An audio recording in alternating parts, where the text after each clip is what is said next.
Hi friends, welcome back to our channel cooking world.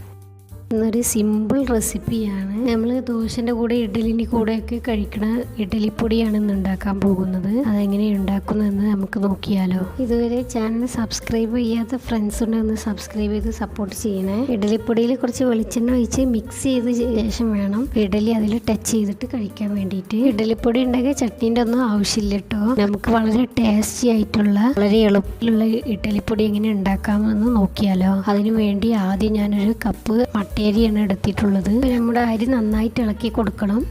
അരി ഇങ്ങനെ നന്നായിട്ട് ഇളക്കി കൊടുക്കുമ്പോൾ അതിൻ്റെ കളർ മാറി വരും. ഇതാ ഒരു ബ്രൗൺ കളറായിട്ട്. നമുക്ക് ഈ വറുത്ത അരിയെ തണുക്കാൻ വേണ്ടിയിട്ട് ഒരു പാത്രത്തിലോട്ട് മാറ്റാം.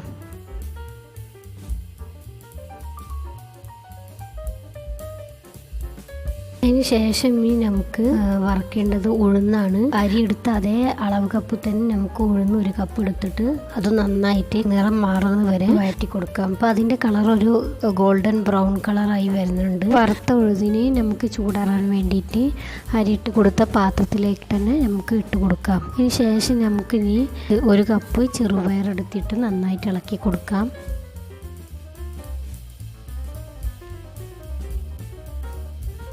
ഇപ്പോൾ ചെറുപയറിൻ്റെ ഗ്രീൻ കളറൊക്കെ മാറി കിട്ടിയിട്ടുണ്ട്. ലൈറ്റ് ബ്രൗൺ കളറായി കിട്ടിയിട്ടുണ്ട്.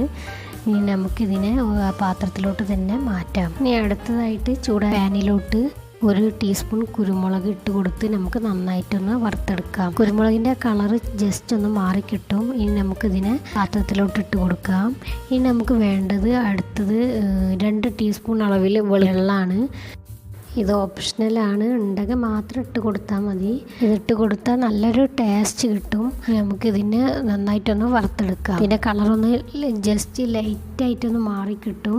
അപ്പോൾ നമുക്കിത് ചൂടാറാൻ മാറ്റാം. ഇത് കരിയാതെ ശ്രദ്ധിക്കണം, കരിഞ്ഞാൽ ടേസ്റ്റ് ഉണ്ടാവില്ല.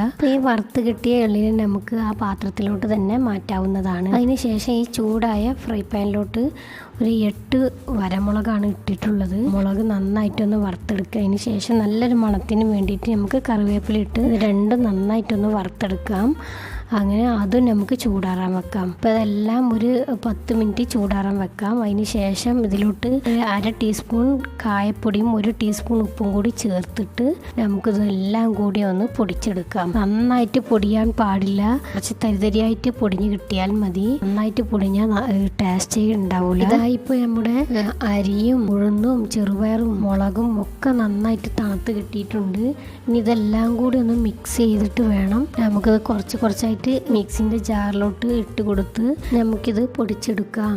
നന്നായി പൊടിയാൻ പാടില്ല, തരിതരിയായിട്ട് നമുക്കിത് പൊടിച്ചെടുക്കാം. ഈ പൊടി ചൂടാറിയ ശേഷം വേണം ഒരു എയർ ടൈറ്റ് കണ്ടെയ്നറിൽ അടച്ചു വെക്കാൻ. വർഷങ്ങളോളം ഇരിക്കും, ഇത് കേടേ വരില്ല.